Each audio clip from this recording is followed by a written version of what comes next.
여러분, 농내장이라는 것 여러분 아시는 분은 아시겠습니다만 완치가 되지 않고 그냥 눈에 계속적으로 잘 메인테인만 해서 더 악화되지 않도록 이렇게 하는 것이 농내장입니다.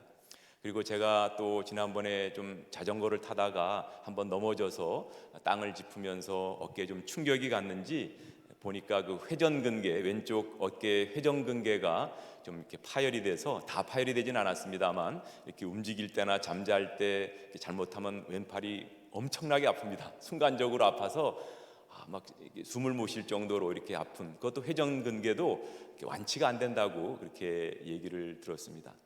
어찌 보면 저에게는 이런 농내장 혹은 이 회전근개가 아파서 어깨가 아픈 이런 것들이 어찌 보면 저에게 멍해가 아닌가 이런 생각을 해봅니다. 저에게 이렇게 조금 눈을 혹사하면 눈이 많이 아프고 힘들어 어려운 그런 경우도 있고, 또 이렇게 일을 하다가 내 마음대로 이렇게 하려고 하면 갑자기 이렇게 왼쪽 어깨가 아파서 이렇게 힘들어질 때가 있습니다. 어찌 보면 그것이, 이런 두 가지가 저의 삶의 멍해가 아닌가 이런 생각을 해보았습니다. 멍해가 뭐죠? 여러분 아시다시피 소나 말의 목에다가 수레나 쟁기를 끌게 하는 이런 구부러진 막대가 바로 이런 멍해입니다. 또는 다른 의미로는 쉽게 벗어날 수 없는 이런 구속이나 억압, 이런 것을 멍해라고 합니다. 오늘 계속 예레미야서 보면 27장과 28장의 내용 가운데 이런 멍해에 대한 말씀이 있습니다. 27장에도 보면 예레미야 27장에 세 번의 이 욕 서먼, 멍해 설교를 예레미야는 하고 있습니다. 예레미야서 27장 2절 3절에 보면 어떤 멍해에 대한 설교가 있습니까? 이방 나라 사신이 유다를 방문했었을 때 그들 앞에 그 사신들에게 줄과 멍해를 나눠주면서 너희 나라에 돌아가면 이 멍해들을 너희 왕에게 갖다 주거라 하면서 유다를 방문한 여러 다른 나라의 사신들에게 이런 멍해를 나눠주는 첫 번째 멍해 설교를 하고, 두 번째는 27장 12절 보면 시드기야 왕에게 직접 멍해에 대한 이런 설교를 하고 있습니다. 그리고 그 이후에도 보면 27장 16절에 보면 제사장들과 그 백성들 앞에서 이 멍해, 즉 하나님께서 유다를 심판하시는 도구로 이런 바벨론의 느부갓네살 왕이 지어주는 멍해를 메고 가는 것이 당신들에게 살 길이고 그것이 올바른 길이다 라고 세 번의 멍해 설교를 합니다. 이런 멍해 설교 이후에 28장에 계속 이어지는 하나의 예로서 거짓 선지자 하나냐와 예레미야 간의 이런 대화, 그리고 그 종말을 오늘 28장은 보여주고 있습니다. 오늘 1절에 보면 그 해 곧 유다왕 시드기야가 다스리기 시작한 지 4년 다섯째 달 하나냐가 이렇게 말을 했다, 이렇게 나와 있습니다. 이렇게 보면 아마 27장에 일어난 그 사건과는 그렇게 많이 떨어지지 않은 그런 시간에 하나냐라는 선지자가 예레미야에게 와서 이야기를 합니다. 여기 얘기를 보면 결국 뭡니까? 예레미야가 이야기하는 것이 옳지 않다, 내가 직접 하나님으로부터 하나님의 음성을 들었다 하면서 어찌 보면 잘못된 거짓이 진리를 향하여서 공격하고 또 대항하는 이런 모습을 우리는 본문에서 보게 됩니다. 성경의 많은 내용 가운데 이렇게 거짓 혹은 악이 올바른 것, 진리를 대항하는 모습을 발견할 수가 있습니다. 출애굽기에서도 보면 바로의 마술사들이 모세 앞에서 자기들의 마술로, 거짓으로 올바른 진리를 대항하는 이런 모습도 볼 수가 있고, 그리고 골리앗이 또 다윗에게 나아가는 모습도 그렇지 않습니까? 에스더서에서 하만이 모르드게를 죽이려고 하는 이런 트랩을 써서 죽이려고 하는 이런 모습 가운데도 그 모습을 볼 수가 있습니다. 신약에서도 예수님 앞에 바리새인들, 서기관들이 나와서 거짓으로 진리를 대항하고 덮으려는 이런 악한 모습들을 보게 되어집니다. 오늘 하나냐라는 선지자도 하나님께서 주시지 않은 말씀을 갖고 예레미야를 향하여 공격하고 자기의 말이 옳다는 이런 주장을 하고 있습니다. 여러분 2절 보십시오. 하나냐가 어떤 말을 하는지, 만군의 여호와 이스라엘의 하나님이 이같이 일러 말씀하시기를 내가 바벨론의 왕의 멍에를 꺾었느니라. 내가 바벨론의 왕 느부갓네살이 이곳에서 빼앗아 바벨론으로 옮겨간 여호와의 성전 모든 기구를 2년 안에 다시 이곳으로 되돌려오리라. 내가 또 유다의 왕 여호야김의 아들 여고니아와 바벨론으로 간 유다 모든 포로를 다시 이곳으로 돌아오게 하리니 이는 내가 바벨론 왕의 멍에를 꺾을 것임이라. 여호와의 말씀이니라.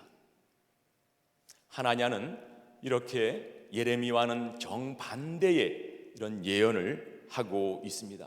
그리고 이 말 자체만 들어보면 하나냐의 말이 매우 진실해 보이고 사실인 것처럼 보입니다.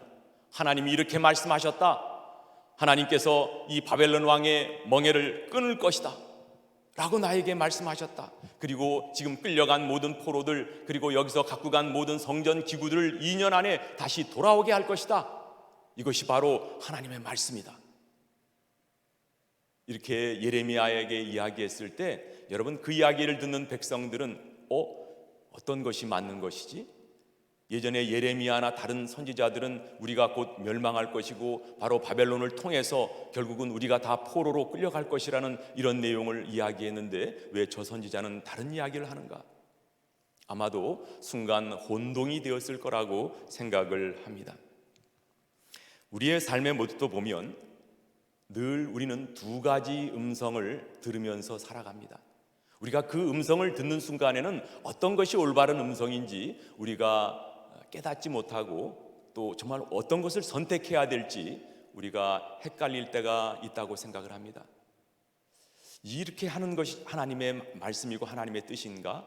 어떤 것이 하나님이 원하시고 또 하나님께서 우리에게 말씀하시는 것인가? 이렇게 좀 혼동이 되신 적 없으신가요? 우리 자매님 어떠세요? 그러시죠? 우리가 보통 세상을 살다 보면 정확하게 하나님의 말씀이 적혀 있지 않은 어떤 내용, 어떤 삶의 갈림길에서 이 사람은 이런 이야기를 하고 또 저 사람은 저런 이야기를 하다 보면 두 가지 중에 어떤 것이 하나님의 뜻인가, 무엇이 맞는 말인가 우리는 혼동하게 되는 수가 있습니다. 우리의 삶 가운데는 사실 우리의 마음 가운데에서도 늘 이런 두 가지 음성이 우리에게 들려오고 있다고 저는 생각합니다. 바로 그것이 로마서 7장의 사도 바울이 뭐라고 말씀하십니까? 오호라 나는 곤고한 사람이라. 나를 이 사망의 몸에서 누가 건져내랴. 사망의 법 그리고 하나님의 법이 내 안에서도 늘 싸워서 하나님 말씀은 이렇게 말씀하시고 내 육신의 음성은 또 이렇게 하라고 나를 유혹하고 이끄는 이런 두 가지 음성 가운데 우리는 늘 살아가고 있다고 생각을 합니다.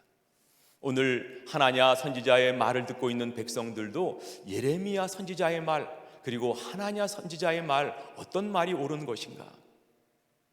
그런 의미에서 우리가 늘 이야기하지만 말씀과 기도로 늘 하나님의 음성을 듣는 연습을 하는 것이 매우 중요하다고 생각을 합니다. 나는 포도나무여 너희는 가지니 그가 내 안에 내가 그 안에 있으면 사람이 열매를 많이 맺나니 너희가 나를 떠나서는 아무것도 할 수 없다 라는 요한복음 15장 5절 말씀처럼 우리는 우리의 삶에 늘 어떤 것이 하나님의 음성이고 어떤 길을 내가 쫓아가야 될 것인가를 알기 위해서는 늘 우리가 힘들어도 말씀 보고 기도를 통하여 하나님의 음성을, 그 세미한 음성을 듣는 그런 훈련과 연습을 하는 것이 매우 중요하다고 믿습니다. 계속 보시기 바랍니다. 6절에 예레미야는 어떻게 이런 하나냐 선지자의 말에 대답을 합니까? 선지자 예레미야가 말하니라. 아멘. 여호와는 이같이 하옵소서. 여호와께서 내게 예언한 말대로 이루사 여호와의 성전 기구와 모든 포로를 바벨론에서 이곳으로 되돌려 오시기를 원하노라. 그러나 너는 내가 네 귀와 모든 백성의 귀에 이르는 이 말을 잘 들으라. 예레미야 입장에서도 봐도 참으로 그렇다. 네가 정말 얘기하는 것이 맞다면 나도 그렇게 됐으면 좋겠다. 네가 얘기한 대로 바벨론의 그 멍에가 끊어지고 포로로 잡혀간 왕들과 백성들이 돌아오고 성전 기구들이 2년 안에 다시 돌아온다면 얼마나 좋겠냐. 나도 그렇게 되었으면 좋겠다. 여러분, 우리 선지자는 어떤 일을 하는 사람이 선지자입니까? 하나님의 말씀을 그대로 전해주는 사람이 선지자입니다. 앞의 일을 예언하는 사람이 선지자가 아니라 구약에 나오는 선지자의 모습을 보면 앞의 일을 예언하는 것은 별로 없습니다. 뭐 10%나 될까? 대부분 90%는 하나님이 들려주시는 음성을 그대로 순종해서 그대로 전해주는 것이 선지자 혹은 예언자가 하는 일입니다. 그런 의미에서 오늘날 목사님들 말씀을 전하는 책임을 맡은 사람도 저는 마찬가지라고 생각을 합니다. 자기의 말을 썼거나 자기의 경험과 자기의 어떤 이론을 갖고 말씀을 전하는 것이 아니라 하나님 주시는 말씀을 정확하게 전달하고 증거하는 것이 바로 오늘날 말씀을 전하는 우리 사역자들의 책임이라고 생각을 합니다. 오늘 이 하나냐의 말처럼 되기를 원했던 예레미야였지만 예레미야는 하나님으로부터 들은 음성이 있었던 까닭에 그 말에 동의할 수가 없었습니다. 그래서 7절부터 9절의 말씀 보면 그런 이야기를 하지 않습니까? 이미 나하고 선지자들이 전쟁과 재앙, 전염병을 예언했는데 네가 만약 이렇게 평화를 예언한다면 그 말이 성취된 후에야 네가 참 선지자로 인정될 것이다. 이렇게 말씀을 합니다. 거기에 9절 그렇게 쓰여져 있죠. 평화를 예언하는 선지자는 그 예언자의 말이 응한 후에야 그가 진실로 여호와께서 보내신 선지자로 인정받게 되리라. 이 말씀은 우리 신명기에도 보면 신명기 18장 22절 보면 만일 선지자가 있어 여호와의 이름으로 말한 일에 증험도 없고 성취함도 없으면 이는 여호와께서 말씀하신 것이 아니요 그 선지자가 제 마음대로 한 말이니 너는 그를 두려워하지 말지니라. 우리는 우리가 믿고 싶은 것을 믿을 자유가 없습니다. 우리는 하나님께서 우리에게 들려주시는 그 말씀을 참으로 믿어야 되지 내가 이렇게 되었으면 좋겠다라는 생각을 사실인 것처럼 우리는 믿어서는 안 된다는 말씀입니다. 우리도 삶을 살아가다 보면 그렇지 않습니까? 직접 내가 정말 되어질 어떤 일들하고 내가 이렇게 되었으면 좋겠다라고 생각하는 희망적인 생각하고는 천양지차가 있지 않습니까? 여기 이런 근거 없는 낙관, 하나냐 선지자의 아무런 그 근거 없는 낙관이 얼마나 위험한 것인가. 우리는 어떤 상황과 환경에 처하다 보면요 그 상대방 사람에게 듣기 좋은 말을 할 때가 참 많이 있습니다. 상대방을 상처 주지 않기 위해서 우리는 그것이 사실이 아님에도 불구하고 그 사람에게 좋은 소리 그리고 듣기 좋은 소리를 이야기해 주는 경우가 여러분은 모르겠지만 저도 가끔 있었던 것 같습니다. 잘못하고 있는데도 잘하고 있다 라는 얘기가 올바른 것일까요? 우리 아이들이 잘못하고 있는데 그냥 아이들 기죽인다고 애들 야단치지 말라고 하는 부모들의 모습이 올바른 것일까요? 무조건 칭찬해 주는 것이 결코 사랑이 아니라는 것입니다. 그 사람이 잘못된 길로 가고 있다면 바로 잡아주는 것이 사랑이지 그 사람을 계속적으로 칭찬해주고 잘한다고 격려해주는 것이 올바른 것이 아니라는 말씀입니다.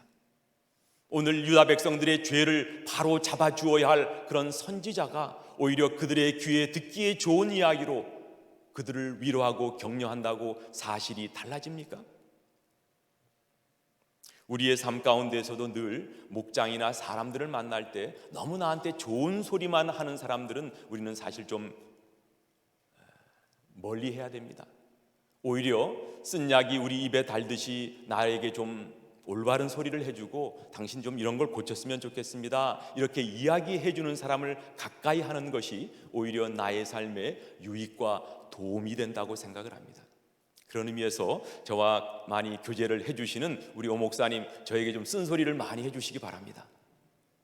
여러분들도 우리 둘레의 목장이나 우리 둘레의 인간관계 속에서 나에게 좋은 소리 너무 잘한다 물론 잘할 때 잘하는 걸 칭찬하면 좋겠지만 내가 잘못된 길로 가고 있을 때에 둘레에 누군가가 그것을 지적하고 얘기해 줄 수 있는 친구가 또 그런 사람이 있다는 것이 얼마나 행복한 것인가를 우리는 오늘 말씀을 통해서 생각해 보기를 원합니다. 물론 우리가 다른 사람들이 잘못한다고 예의를 지키지 않고 굉장히 블런트하게 이렇게 지적하는 것은 좋지 않지만 예의를 갖고 둘레 사람들이 정말 잘못된 길로 가고 있을 때에 그들을 끄집어내어 줄 올바른 말을 해줄 사람이 필요하고 또 내가 그런 사람이 되어야 한다는 말씀을 오늘 말씀을 통해 봤습니다. 오늘 이런 예레미야 선지자의 이야기에 10절에 보면 하나냐 선지자는 상징적인 행동을 합니다. 여전히 그 목에 멍에를 메고 있는 예레미야에게 다가가 어떻게 합니까? 선지자 하나냐가 10절에 선지자 예레미야의 목에서 멍에를 빼앗아 꺾고 모든 백성 앞에서 하나냐가 말하여 이르되 여호와께서 이같이 말씀하신다. 2년 안에 아까 한 이야기를 다시 하면서 직접 상징적인 그림 언어로 예레미야의 목에 있는 멍에를 꺼내서 그 나무로 된 멍에를 꺾어버리는 이런 상징적인 행위를 하게 되어집니다. 이런 상황에서 예레미야는 더 이상 대꾸를 하지 않습니다. 그리고는 자기 집으로 가니라. 어찌 보면 여기에서 일막이 끝난 것 같습니다. 진실이 거짓에 묻히는 이런 모습을 이 본문에서 보게 되어집니다. 그러나 얼마 지나지 않아 하나님께서는 어떻게 예레미야에게 말씀하십니까? 12절에 보면 선지자 하나냐가 선지자 예레미야의 목에서 멍에를 꺾어버린 후 여호와 말씀이 예레미야에게 임하니라. 이르시기를 너는 가서 하나냐에게 말하라. 여호와의 말씀에 네가 나무 멍에들을 꺾었으나 그 대신 쇠 멍에들을 만들었느니라 하시면서 더 큰 멍에를 유다 백성에게 지워질 것, 그리고 바벨론의 엄청난 고통과 어려움을 받을 것이라는 다시 한번 하나님께서는 그에게 말씀을 주십니다. 그 가벼운 멍에를 꺾으면 오히려 그 다음은 더 무겁고 힘든 꺾을 수 없는 쇠멍에를 주시겠다는 하나님의 말씀입니다. 아시다시피 여러분, 하나님께서는 유다의 죄를 심판하시기 위해서 바벨론이라는 적국 나라의 왕을 사용해서 이런 멍에를 지우게 해서 그로 하여금 하나님께 돌아오게 하고자 하는 하나님의 뜻이지 않습니까? 즉 바벨론은 유다를 하나님께 다시 돌아오게 하는 하나의 심판의 도구로 사용되어지는 것이기 때문에 바벨론으로부터 주어지는 멍에는 내가 피한다고 피할 것이 아니라 이것은 하나님이 주시는 멍에이기 때문에 그것을 지고 가야 됨에도 불구하고 그것을 자꾸 꺾어버리고 내려놓는 이런 모습을 본문에서 보게 되어집니다. 하나님께서는 이런 바벨론 느부갓네살 왕에게 이런 권세를 주신 것입니다. 어떤 때는 우리를 사람 만들기 위해서, 우리를 올바른 길로 이끌어 가시기 위해서 하나님께서는 악한 사람, 믿지 않는 사람들을 통해서도 우리를 이끌어 가신다는 교훈을 받습니다. 우리는 그래서 위에 있는 권세에 복종하라. 로마서 13장 1, 2절에 어떤 말씀이 있습니까? 각 사람은 위에 있는 권세들에게 복종하라. 권세는 하나님으로부터 나지 않음이 없나니 모든 권세는 다 하나님께서 정하신 바라. 그러므로 권세를 거스르는 자는 하나님의 명을 거스림이니 거스르는 자들은 심판을 자취하리라. 우리 하나님께서 세우신 권세, 그것이 믿지 않는 사람들의 권세를 통해서도 우리의 길을 이끌어 가신다는 그런 말씀, 또 그런 의미에서 순종하라는 말씀을 하고 계십니다. 구약에도 보면 다윗이 얼마든지 자기를 쫓아오는 사울 왕을 죽일 수 있었지만 그를 죽이지 않는 그런 모습을 보지 않습니까? 왜냐하면 하나님께서 쓰시는 종이기 때문에 내가 비록 그에게 손을 댈 수 있지만 그렇게 하지 않는 이런 순종의 모습을 우리는 발견할 수가 있습니다. 제가 예전에 평신도 때일 때 우리 교회에 이렇게 분란이 생기면서 우리 목사님을 더 이상 보지 못하겠다. 그래서 목사님을 우리가 내보내야 되겠다. 이런 연판장을 쓰는 그런 일이 있었습니다. 물론 살펴보면 목사님이 조금 더 이럴 때 이렇게 해주셨으면 좋겠다 이런 생각은 있었지만 저는 개인적으로 하나님이 세우신 목사님을 우리가 가라 마라 할 수 있는 권리가 없다는 생각을 했습니다. 그래서 그 형제에게 형제님이 이 교회에서 신앙생활하기 그렇게 힘드시다면 그냥 교회를 나가셔서 다른 교회 가십시오. 이 교회에서 우리가 하나님이 세우신 목사님, 비록 부족한 부분이 있어도 그 목사님을 우리가 쫓아낸다는 것은 옳지 않습니다. 제가 그런 이야기를 드린 적이 있습니다. 하나님께서는 하나님의 지도자들을 하나님께서 세우신 것입니다. 비록 내가 좀 마음에 들지 않는 그런 모습이나 그런 말이나 행동이 있다 할지라도 내가 그분을 쫓아내겠다, 그분을 어떻게 하겠다라는 것은 하나님의 권위에 어찌 보면 도전하는 것이라고 저는 생각을 합니다. 권세를 거스르는 것이 하나님의 명을 거스린다. 우리의 모습 가운데에서 어떤 사람이 마음에 들지 않아서 내가 사역을 하지 않겠다, 이런 것도 마찬가지입니다. 하나님께 내가 이제까지 나의 사역이 하나님께 충성한 것이 아니라 사람에게 충성하는 사람이 그런 이야기를 하게 됩니다. 성경은 얼마나 많은 내용 가운데 순종에 대한 말씀을 하고 있습니까? 자녀는 누구에게? 부모에게. 아내는 누구에게? 남편에게. 교회에서 우리 성도들은 누구에게? 지도자에게. 나라에서 모든 백성들은 누구에게 순종하라? 위에 있는 자들에게 순종하라고 말씀하십니다. 어떤 때는 이런 순종이 쉽지 않지만 우리가 그 사람 때문에 순종하는 것이 아니라 그 하나님께서 그를 세우셨기 때문에 하나님에 대한 경외심 때문에 우리는 그를 순종해야 된다고 믿습니다. 결국 이런 말씀 가운데 15절 말씀 보면 선지자 예레미야가 하나냐에게 이야기하지 않습니까? 15절에 보면 여호와께서 너를 보내지 아니하셨거늘 네가 이 백성에게 거짓을 믿게 하는도다. 그에게 심판을 선포합니다. 네가 이젠 곧 지면에서 금년에 죽으리라 하고 마지막 절에 그의 7째 달에 죽었다라는 말씀으로 오늘 본문이 끝납니다. 하나냐는 2년 안에 다시 유다 백성들이 돌아오겠다고 예언을 했는데 2달 만에 오히려 그렇게 거짓 예언을 한 하나냐가 죽임을 당하는 이런 모습을 본문에서 발견하게 됩니다. 신명기 18장 20절 만일 어떤 선지자가 내가 전하라고 명령하지 아니한 말을 자기 마음대로 내 이름으로 전하든지 다른 신들의 이름으로 말하면 그 선지자는 죽임을 당하리라 라는 말씀이 하나냐 선지자에게 응한 것을 볼 수가 있습니다. 오늘 본문 말씀을 저희가 읽으면서 정리하고 우리의 삶에 적용했으면 좋겠습니다. 첫 번째로 선과 악의 음성을 잘 분별하자. 같이 한번 이야기해 보겠습니다. 선과 악의 음성을 잘 분별하자. 우리의 삶에 늘 하나님의 음성 그리고 사탄의 음성이 우리에게 들려올 때 어떤 것이 하나님의 음성이고 어떤 것이 마귀가 나에게 주는 음성인가를 잘 분별하며 살아가자는 것입니다. 그렇게 하기 위해서는 늘 말씀과 기도로 우리 하나님의 음성에 귀 기울이는 저와 우리 모두가 되실 수 있기를 예수님 이름으로 축복합니다. 두 번째, 쫓아서 한번 해보시죠. 근거 없는 낙관을 경계하자. 모든 것이 괜찮다 그런 것이 아니라 무조건 칭찬이 사랑이 아니라 잘못된 것을 이야기해 주는 것이 참 사랑이라면 근거도 없는 낙관적인 얘기를 우리 둘레 사람이나 어떤 일이 터졌을 때 근거 없는 잘 될 거야 잘 될 거야, 물론 우리가 그 사람을 위로해 주기 위해서 그런 이야기는 할 수 있습니다만 분명히 잘못되어져 가고 있는 것에 대해서는 우리가 올바른 이야기를 해주는, 또 우리가 그런 사람들을 우리 둘레에 갖고 있는 것이 우리의 신앙생활에 매우 중요하다고 생각을 합니다. 근거 없는 낙관을 경계하자. 그리고 세 번째, 쫓아서 한번 해주시죠. 위에 있는 권세에 순종하자.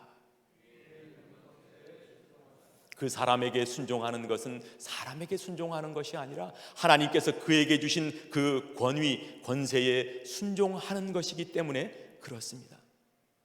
그래서 오늘 결론 말씀처럼 유다가 이런 하나님이 주신 멍에를 끊으려고 했지만 하나님께서 어떤 때는 우리에게 이런 멍에를 주실 수 있고 지금도 그런 멍에를 메고 있는 우리일 수도 있다는 것입니다.